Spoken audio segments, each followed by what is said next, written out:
First Chronicles chapter 4, and verse 1, I'm starting from there.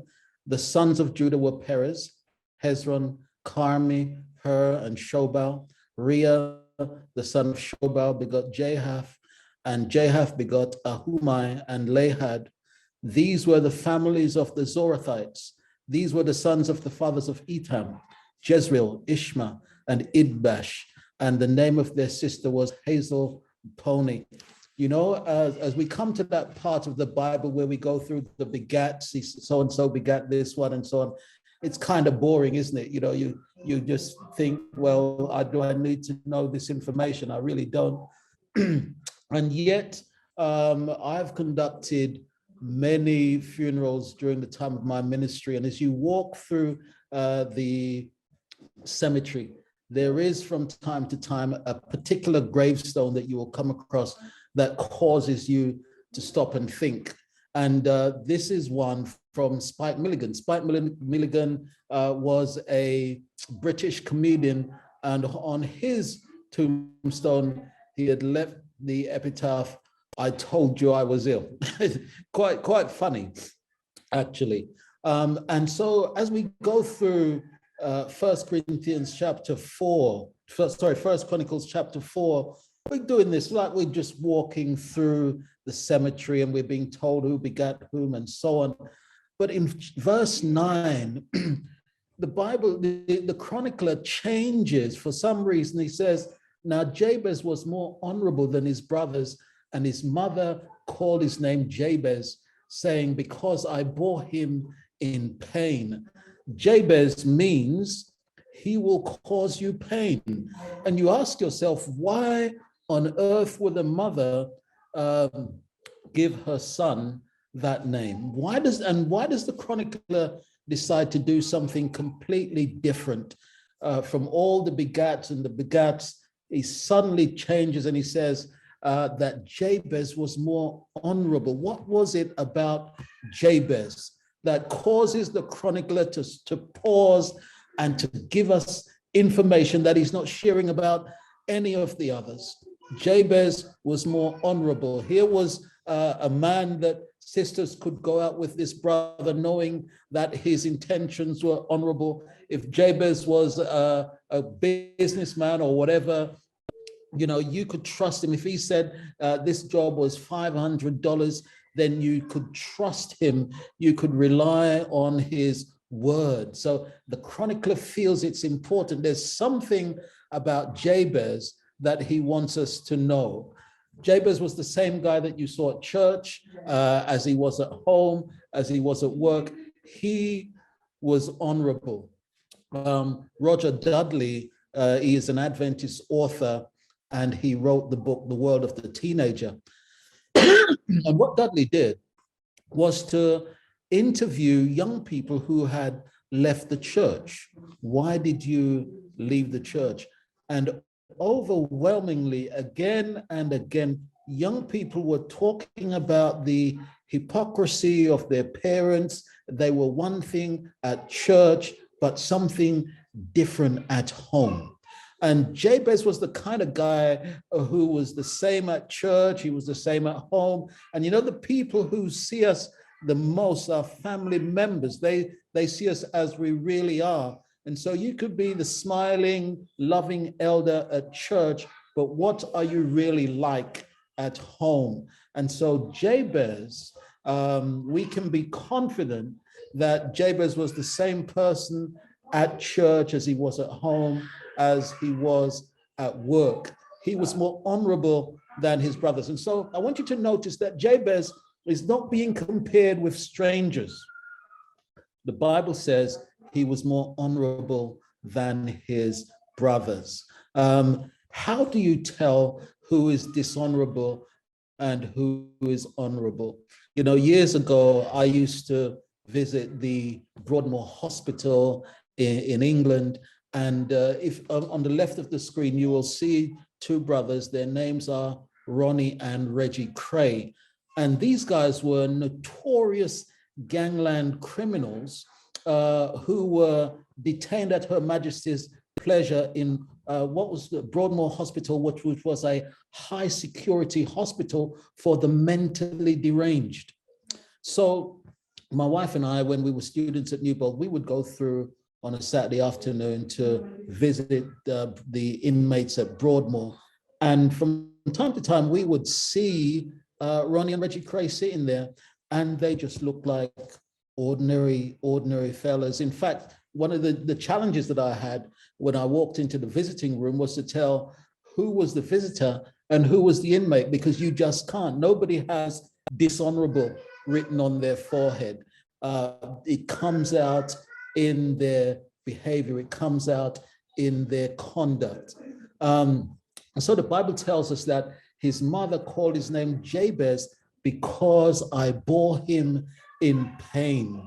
A woman, when she's in labor, has sorrow, but when her hour comes, as soon as she has given birth to the child, she no longer remembers the anguish for the joy that a human being has been born into the world. You know, when my two children were born, I was privileged to be in the birthing room with my wife. And I remember the pain that she went through.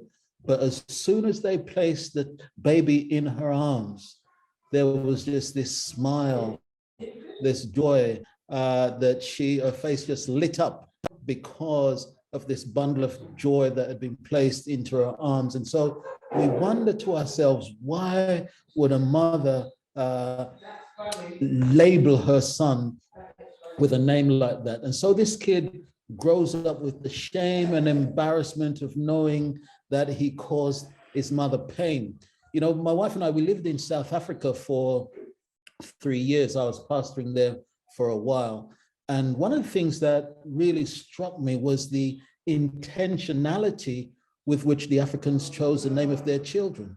So you constantly often come across a name, thank you, gift, blessing, sweetness, noble, well-beloved. These names were very, very carefully chosen, and you know, they hoped that their children would reflect the personality of these names. And I remember I arrived in South Africa a few weeks before my wife did, and I went to the bank and opened up an account for both of us. But when she came, she then had to come with me to the bank to register on the account. And so as we sat down in front of the cashier, I said, well, Sweetness, my wife is here. I'd like to put her name on the account.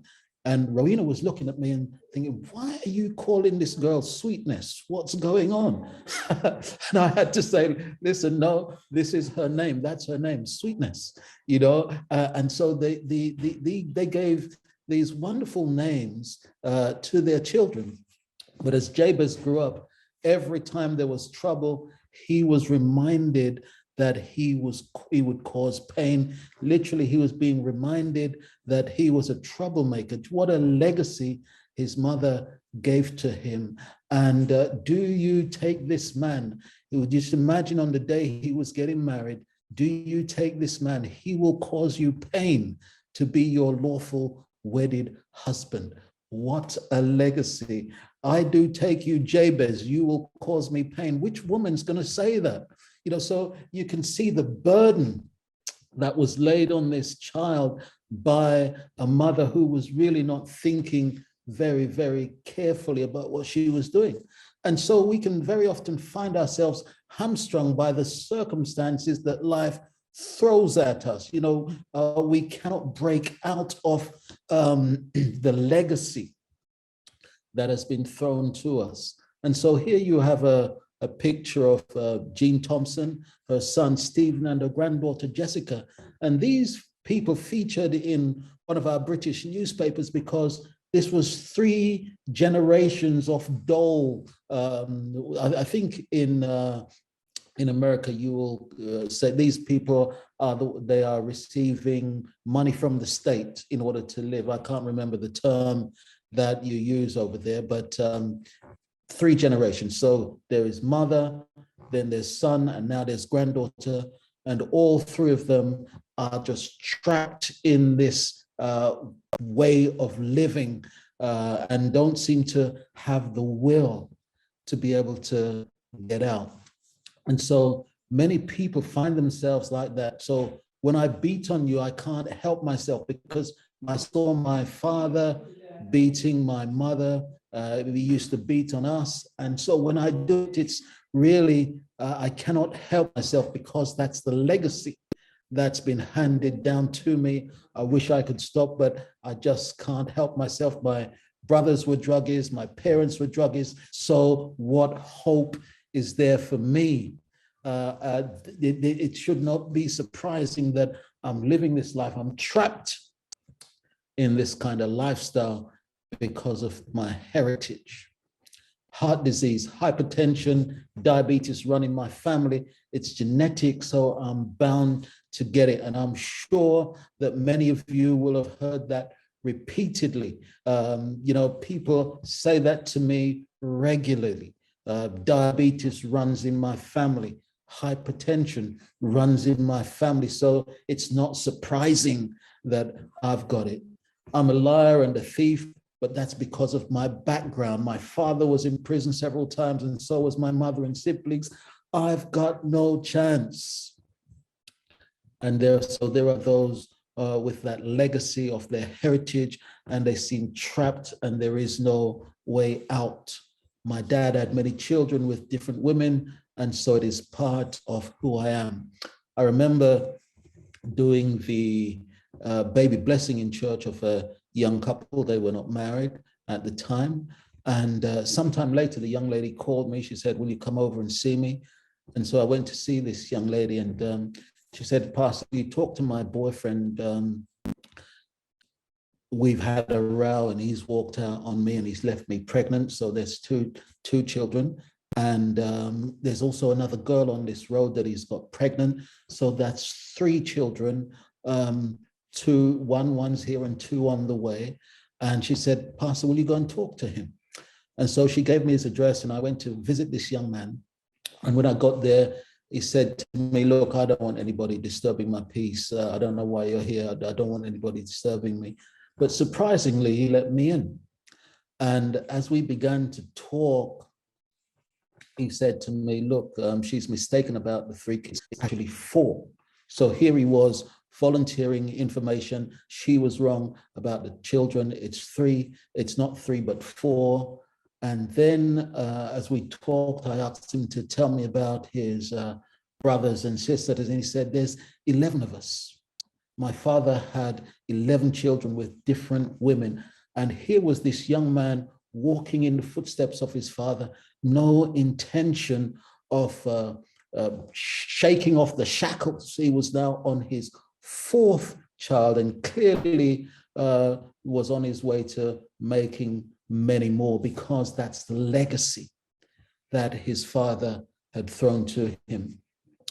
Ellen White tells us that 9/10 of the diseases from which men suffer have their foundation in the mind. Diseases sometimes produced and often greatly aggravated by the imagination. The mind controls the whole man.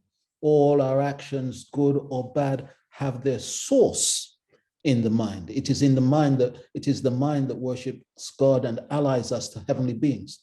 All the physical organs are servants of the mind. And I really like that quote. All the physical organs are the servants of the mind, and the nerves are the messengers that transmit its orders to every part of the body, guiding the motions of the living machinery. And so the mind is a powerful organ that impacts on everything that we do.